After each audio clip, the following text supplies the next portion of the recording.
Good afternoon, everyone. We're on page 706, and I'll start to read at line 1261.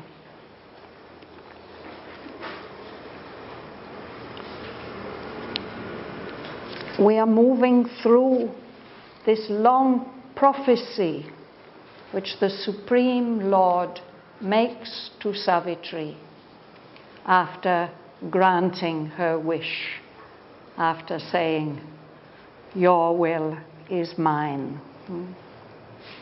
And first of all, we saw that he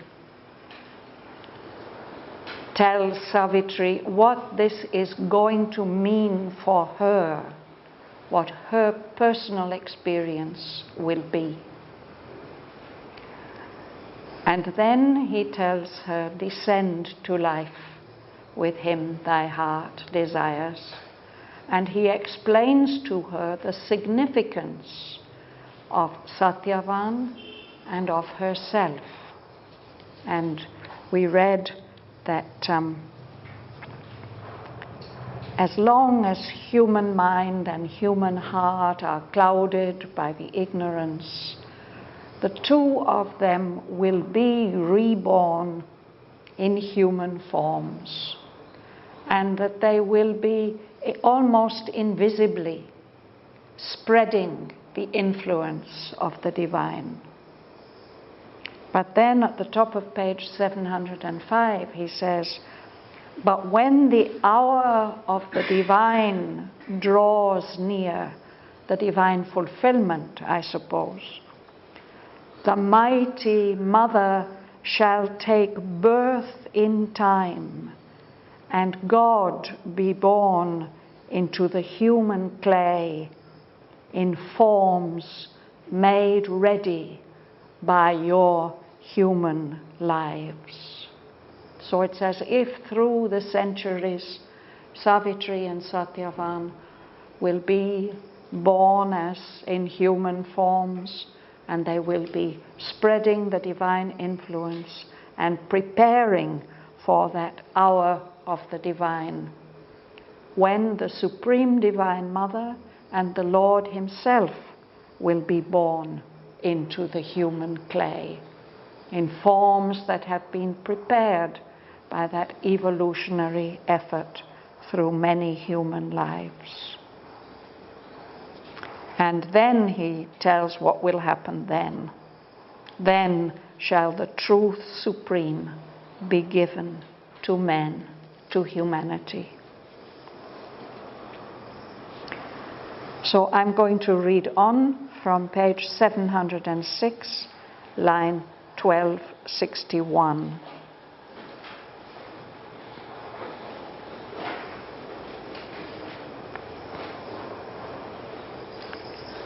"The immanent shall be the witness God, watching on his many-petaled lotus throne, his actionless being and his silent might, ruling earth nature by eternity's law. A thinker waking the inconscious world, an immobile center of many infinitudes in his 1,000-pillared temple by time's sea. Then shall the embodied being live as one who is a thought, a will of the divine, a mask or robe of his divinity, an instrument and partner of his force, a point or line drawn in the infinite, a manifest of the imperishable.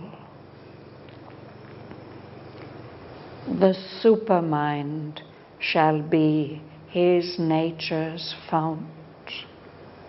The Eternal's truth shall mold his thoughts and acts. The Eternal's truth shall be his light and guide. All then shall change. A magic order come, overtopping this mechanical universe. A mightier race shall inhabit the mortal's world. On nature's luminous tops, on the spirit's ground, the Superman shall reign as king of life, make earth almost the mate and peer of heaven, and lead towards God and truth man's ignorant heart, and lift towards Godhead his mortality. A power released from circumscribing bounds, its height pushed up beyond death's hungry reach. Life's tops shall flame with the immortal's thoughts. Light shall invade the darkness of its base. Then, in the process of evolving time, all shall be drawn into a single plan. A divine harmony shall be earth's law. Beauty and joy remold her way to live. Even the body shall remember God. Nature shall draw back from mortality, and spirit's fires shall guide the earth's blind force. Knowledge shall bring into the aspirant thought a high proximity to truth and God. The supermind shall claim the world for light and thrill with love of God the enamored heart, and place light's crown on nature's lifted head, and found light's reign on her unshaking base. A greater truth than earth's shall roof in earth and shed its sunlight on the roads of mind. A power infallible shall lead the thought. A seeing puissance govern life and act. In earthly hearts kindle the immortal's fire. A soul shall wake in the inconscient's house. The mind shall be God vision's tabernacle, the body intuition's instrument, and life a channel for God's visible power. All earth shall be the Spirit's manifest home, hidden no more by the body and the life, hidden no more by the mind's ignorance, An unerring hand shall shape event and act. The Spirit's eyes shall look through nature's eyes. The Spirit's force shall occupy nature's force. This world shall be God's visible garden house. The earth shall be a field and camp of God. Man shall forget consent to mortality and his embodied frail impermanence. Maybe we're starting this side. Huh? Yeah. This image shall be the witness God, watching on his many-petaled lotus throne. His actionless being and his silent mind, ruling earth nature by eternity's law. A thinker making the inconscious world, an immobile center of many infinitudes, in his 1,000-pillared temple by time's sea. Yes. The immanent, the divine dwelling in all the forms and movements of the universe. That the divine in that immanent, indwelling form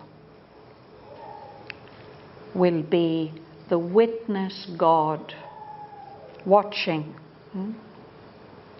He will be sitting on his many-petaled lotus throne, and he will be watching his own actionless being and his own silent might ruling earth nature by eternity's law, the law of eternity.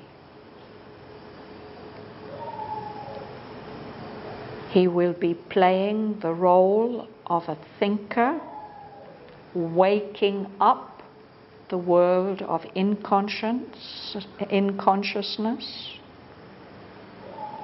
but at the same time, he will be an immobile, unmoving center of many infinitudes, many, many infinite states, dwelling in his 1,000-pillared temple by time's sea. As if time is a great ocean and that temple where the Lord is dwelling, a magnificent 1,000-pillared temple.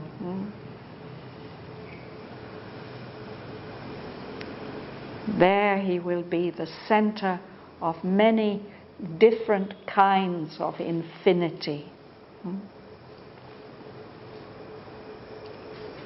Working in the world, imposing the law of eternity in the world, watching that action going on without himself moving. His own being is actionless. His power is silent. But together they rule earth nature by eternity's law. Here when it says thinker waking, the conscious one. Yes, so it is the divine working, but one of his actions will be through the mind. A thinker waking up the world, the aspects of this world which are still inconscient. But that means that he himself is thinking. He's expressing himself as the thinker. Because he's not active, he is not moving. He doesn't move, and he doesn't think. Only this projection of himself through the human mind is one of his actions. No? The mind of that time, when the embodied being is something completely different from what it is now. That's what comes in the next sentence. Yeah?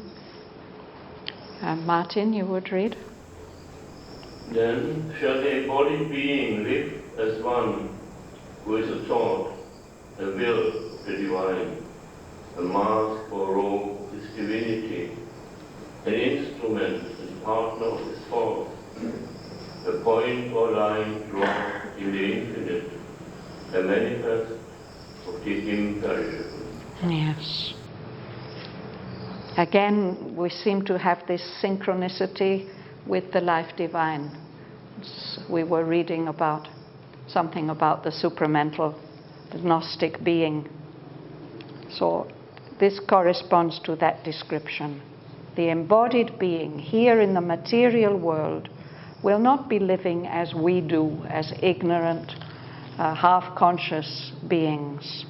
He will be living as one who is an embodied thought and will of the divine, who in his outer nature as an individual being is like a mask. Actually, the word person comes from the Greek word for a mask. It's a kind of, particularly the mask that the actors put on. So, within, he's representing the divinity. In the world, for the action of the world, he puts on a particular persona, a particular mask or robe. And he acts as an instrument and partner of the divine force. In himself, he's a point or a line drawn in the infinite. In geometry, a point has no dimensions, and a series of dimensionless points creates a line in the infinite that has no beginning and no end. This is a manifest, a way of expressing the imperishable, the one who cannot die, the supreme, the eternal.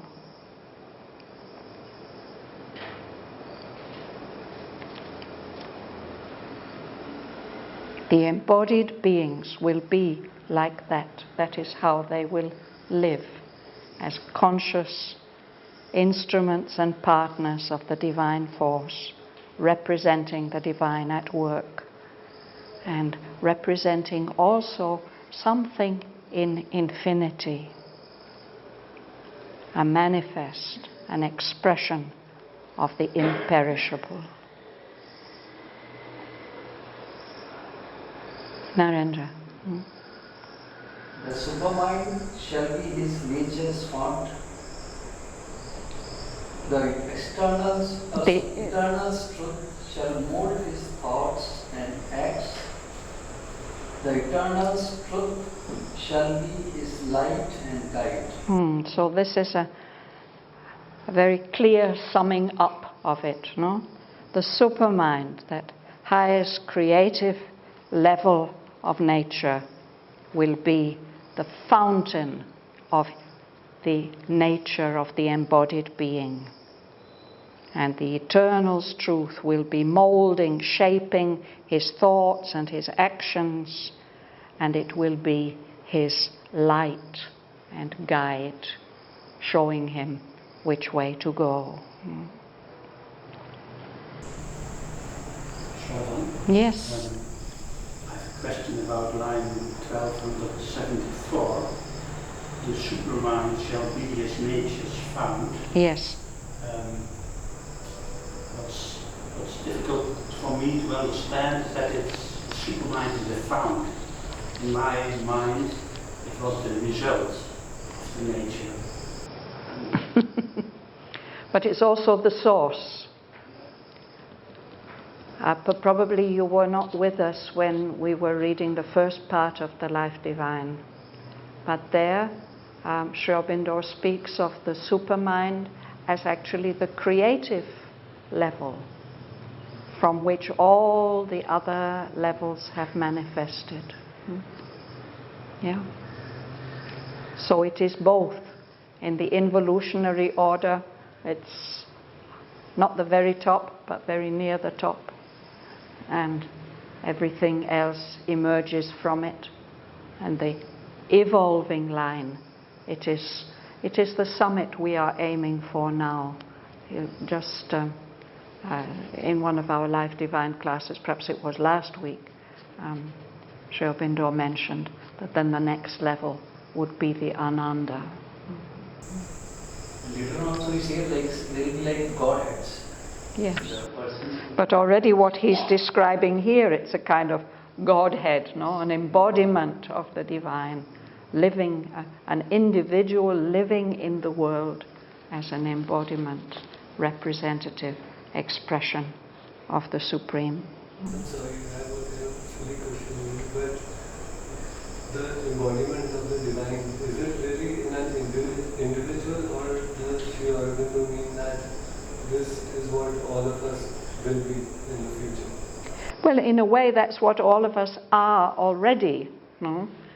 Only in a very distorted and imperfect manner.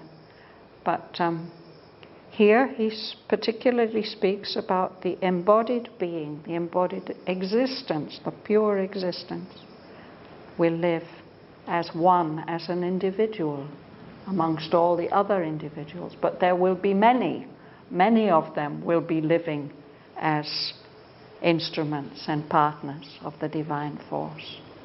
Perhaps not all just like that, but increasing numbers of individuals. Does that answer your question? And did he imagine the mother as one of the avatars of Savitri? The way he's describing Savitri and the mother. Our mother is an embodiment of the Supreme Divine Mother. Yes. And Savitri is also. So this is a story which in his letters he makes very clear. It actually has nothing to do with the biography of Sri Aurobindo and the mother, although many people like to make these parallels, no? But the role is the same. Yeah. Yes, Subbu. All themselves change and magic order come, overtopping these mechanical evils. A mightier race shall inhabit the mortal world. So when this stage is reached, when supermind is the fountain of the nature of the individual embodied being, then everything's going to change. Our world is in such a mess today. No? So we look forward to this change when a magic order, a harmony, an order will come which goes far beyond, overtopping, exceeding this apparently mechanical universe which runs according to the laws of physics and the laws of nature. No? A mightier race than our present humanity will inhabit the mortal's world, the world of ignorance and death.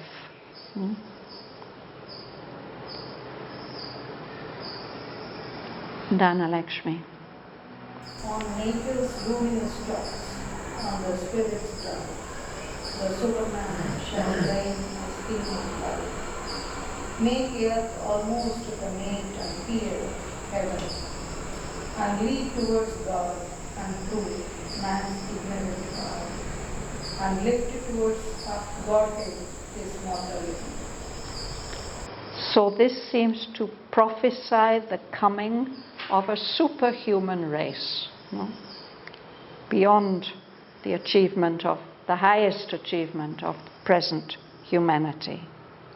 A mightier race shall inhabit the mortal's world. And so instead of humanity being the leading species, the king of life, it will be the next species. The Superman shall reign as king of life. And the effect of that higher consciousness ruling life on earth will be to lift earth up so that it's almost the mate, the spouse, and the peer, the equal of heaven. And the task of those higher beings, of that higher race, will be to lead human beings towards God and truth, and to lift our mortal state in the grip of ignorance and death towards Godhead, towards divine individuality.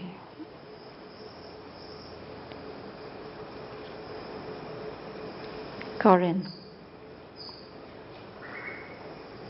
A power released from circumscribing bounds, highs which shall beyond death only reach.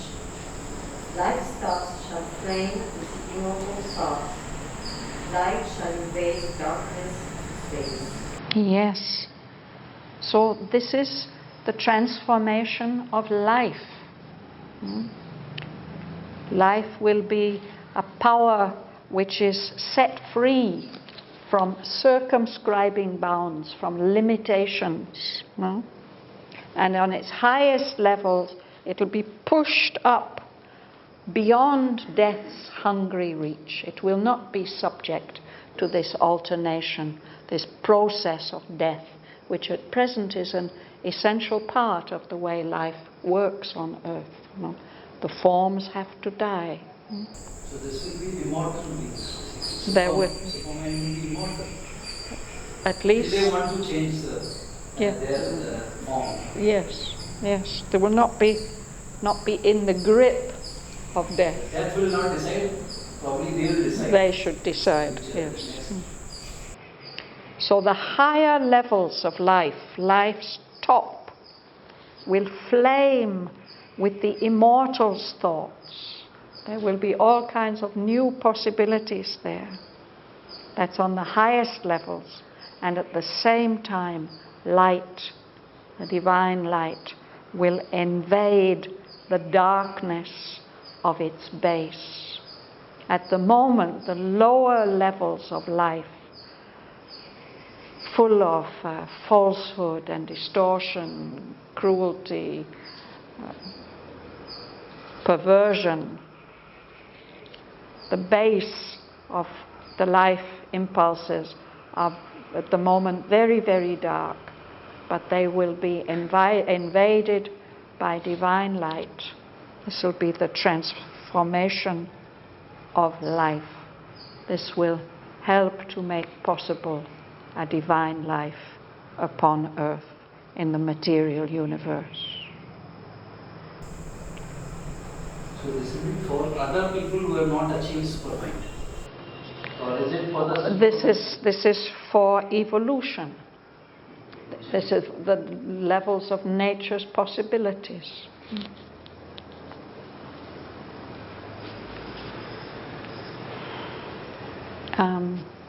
Sergei. That in the process of evolving time, all shall be drawn into a single plan. The divine harmony shall be God's law, beauty, and joy mold your way to live. Even the body shall remember God. Nature shall draw back from mortality, and spirit's fires shall guide the girl's blind force. Knowledge shall bring into the aspirant's heart a high proximity to truth and God. Yes. So he's talking about the process of evolving time, the unfolding of the divine plan. And when this transformation begins to come about, then everything will be drawn into a single plan.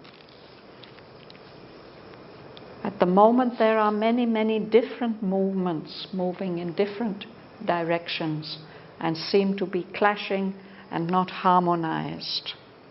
But then a divine harmony will become the law of earth.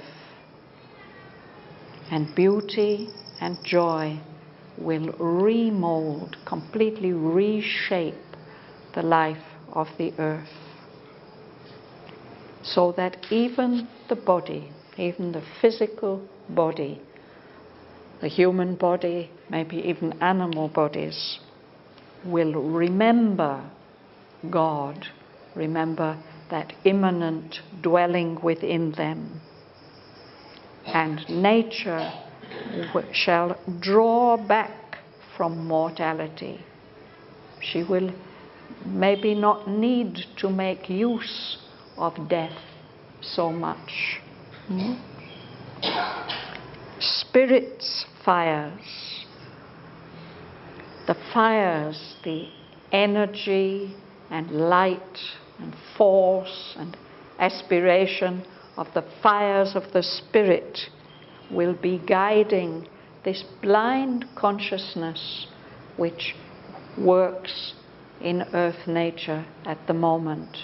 It is moving things forward. It is driving evolution forward. It is organizing the species. But if that blind force is replaced by a conscious force, then that will be a very big change. I have a question. Does it mean that the evolution and the transformation of humanity to the supermental, this will happen through the teachings of the supermental beings who come first? Or is it because of the very focus on human unity that then everybody thinks and changes the perspective together to achieve then it will happen? Or is it only through the process of some individual? What we see now in the world is a kind of dominance of mind. And this is even a not very illumined mind. There are illumined individuals, but the general mind which is dominating the earth consciousness at the moment is rather an ignorant mind. Nevertheless, this ignorant mind has had such an immense effect on all the rest of nature. So what we can look forward to is to a more conscious mind, supermind, taking this leading place. And then I believe that all the dreadful harm we are doing to the earth at present, it can be healed by that higher harmony, everything brought back into a much more natural state. His question was like, it will be the individual development or the development of the... It's always the two things go together, no? There's the possibilities which nature allows, and then there's the development of the individual souls, making use of that instrumentation of nature, and everything is moving forward. The forward movement happens through the individual movements forward. But the possibilities of nature are universal. And that's what we have seen, that the universal possibilities have evolved. At one time there was only matter. Consciousness was there but couldn't express itself. Then there's several levels of life develop. That gives more possibility for individual consciousnesses to express, discover, develop themselves.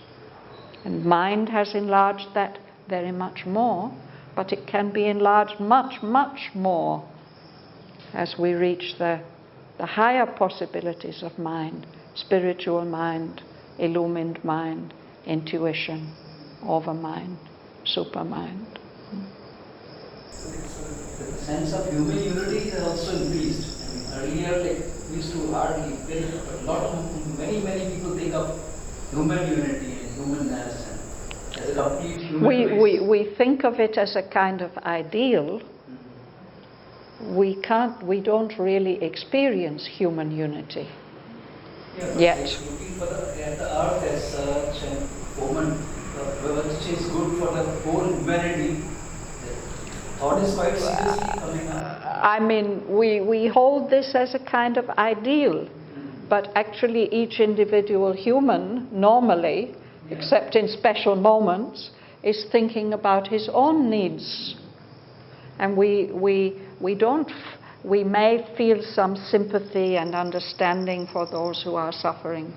We don't really experience human unity. But I mean, it is much more than it was earlier. Definitely. Earlier periods of human life. Well, yes, surely. But it has still a long way to go. Long way. And here in Auroville, we are devoted to this ideal of human unity. But still, look at all the amount of quarreling and misunderstanding and meanness and all kinds of imperfections that are still there.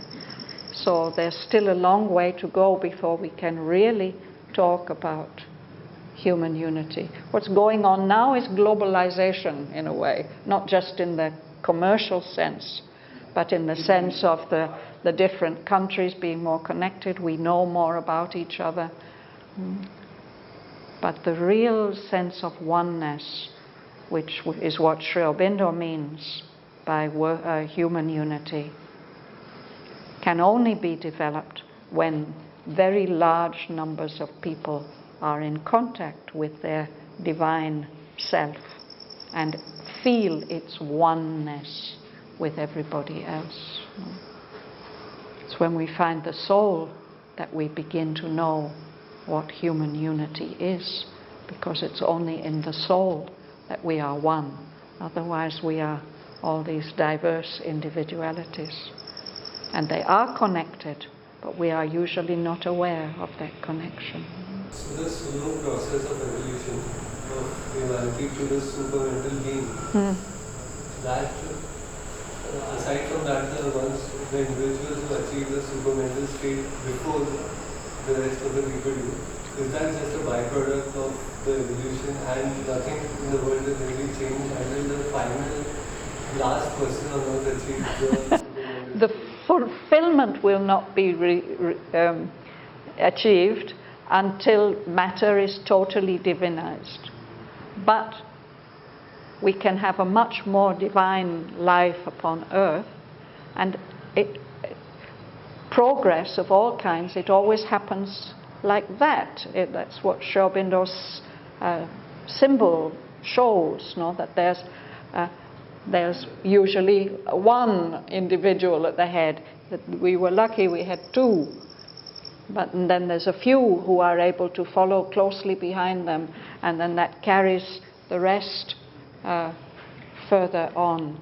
And depending on the advancement of these few who are at the apex of the triangle, then there's a descent, a corresponding descent of greater universal possibilities, which affects everybody, whether they're aware of it or not. Let's go on with the text. It was knowledge. I think here the word knowledge has to have a K because it's at the beginning of the line. But I think it also means knowledge in the spiritual sense, knowledge as opposed to ignorance.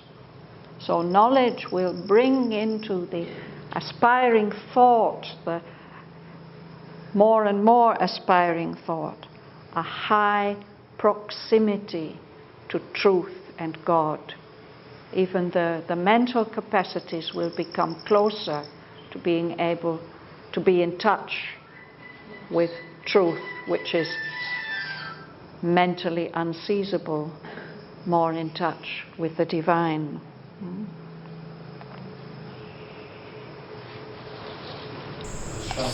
Yes, of tone, yes. It's again, but it's not the last exchange of thoughts, but previous. Yes. If I understood well, the conclusion was it's because of the individual souls who are developing. That's the change, the individual souls. And my question is then, what's then the role of the spirit and the collective? Because well, one individual can make progress, but if many individuals with a similar aspiration are close together in contact, they can make a much greater progress than they could do if they were scattered around. It creates a collective atmosphere, a collective aspiration. That's what's supposed to happen here. That was the symbol of Auroville represents the Yeah. cycle of Yes. light moving up and then coming back down. Well, that represents how the consciousness will evolve, the path it will be. I mean, that's the purpose of Auroville.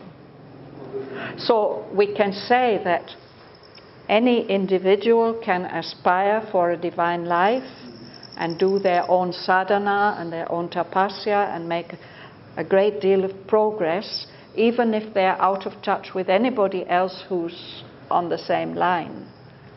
But Mother and Sri Aurobindo have created this place to to offer an opportunity for such aspirants to come together and to build up a collective atmosphere and to make a further progress, and at the same time perhaps have a greater impact on the rest of humanity. I have a little image in my head for this, that if you want to light a fire, you have a piece of paper. If you happen to have a magnifying glass, you can focus the rays of the sun on one spot on that piece of paper, and then the molecules on that spot will heat up and gradually they'll burst into fire, and then the whole piece of paper will burn up. So I think the purpose of Auroville is something like that, as if over the Matrimandir, Mother has fixed a kind of lens that's focusing a particular force to get some work done. And if the molecules here, you and I, all of us, if we respond enough, then that can light up, and then that can spread very rapidly in the world.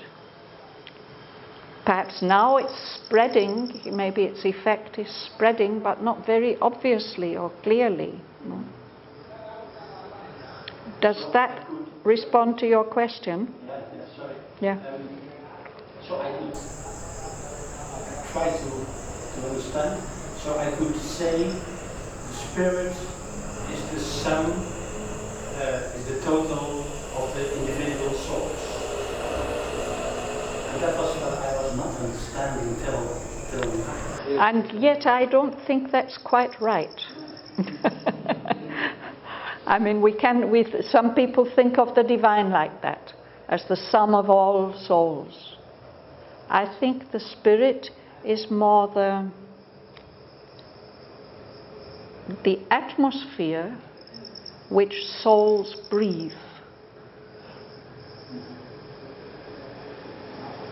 It's a very inadequate way of doing it, of saying it, but what allows souls to grow and flourish, it's this all-pervading atmosphere of spirit. Of course, we talk about a spirit and the spirit, then it's more complicated. But if we are talking about it in a general way. So humans don't make the spirit, and the spirit makes the human. Exactly. We are not the cause of much. We are just the instruments through which this whole process is happening. But still, we have something to contribute, each one of us. Even in Savitri there is a sentence, no? One man's perfection Still can save the world. Say it again. One man's perfection still can save the world. I don't know whether this is an absolute statement, but it's a perception that comes in a particular spiritual realization. So let's go on. What's the next sentence? Slava, I think, is to read. Will you read?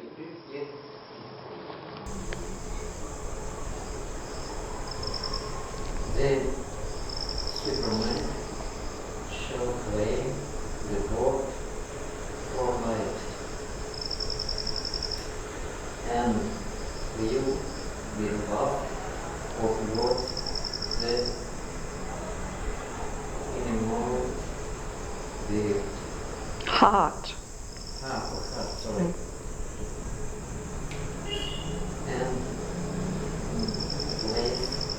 lights flow on nature's lifted head, and found light raging of her unshaking grace. Yes. We can ask what is meant by the word light in this sentence, this light with a capital L. I think this is divine consciousness. So the supermind will claim this whole world for light. It should all be filled with light. It should belong to light. And the supermind will make all hearts fall in love with God, thrill with love of God. And the supermind will place the crown of light, of divine consciousness, on the head of nature, which perhaps is bowed and focused on the earth, but it will be lifted up and wear this crown of higher consciousness. And the supermind will establish the reign, the rule of divine consciousness on nature's unshaking base, this firm basis of matter that she has established.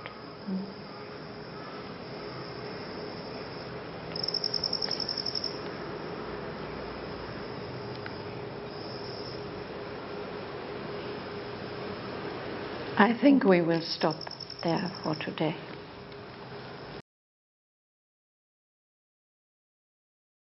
The immanent shall be the witness God, watching on his many-petaled lotus throne, his actionless being and his silent might, ruling earth nature by eternity's law. A thinker waking the inconscious world, an immobile centre of many infinitudes in his thousand-pillared temple by time's sea. Then shall the embodied being live as one who is a thought, a will of the divine, a mask or robe of his divinity, an instrument and partner of his force, a point or line drawn in the infinite, a manifest of the imperishable. The supermind shall be his nature's fount. The Eternal's truth shall mould his thoughts and acts. The Eternal's truth shall be his light and guide. All then shall change, a magic order come, overtopping this mechanical universe. A mightier race shall inhabit the mortal's world. On nature's luminous tops, on the spirit's ground, the Superman shall reign as king of life. Make earth almost the mate and peer of heaven, and lead towards God and truth man's ignorant heart, and lift towards Godhead his mortality. A power released from circumscribing bounds, its height pushed up beyond death's hungry reach, life's tops shall flame with the immortal's thoughts, light shall invade the darkness of its base. Then, in the process of evolving time, all shall be drawn into a single plan. A divine harmony shall be earth's law. Beauty and joy remold her way to live. Even the body shall remember God. Nature shall draw back from mortality, and spirit's fires shall guide the earth's blind force. Knowledge shall bring into the aspirant thought a high proximity to truth and God. The supermind shall claim the world for light, and thrill with love of God the enamored heart, and place light's crown on nature's lifted head, and found light's reign on her unshaking base.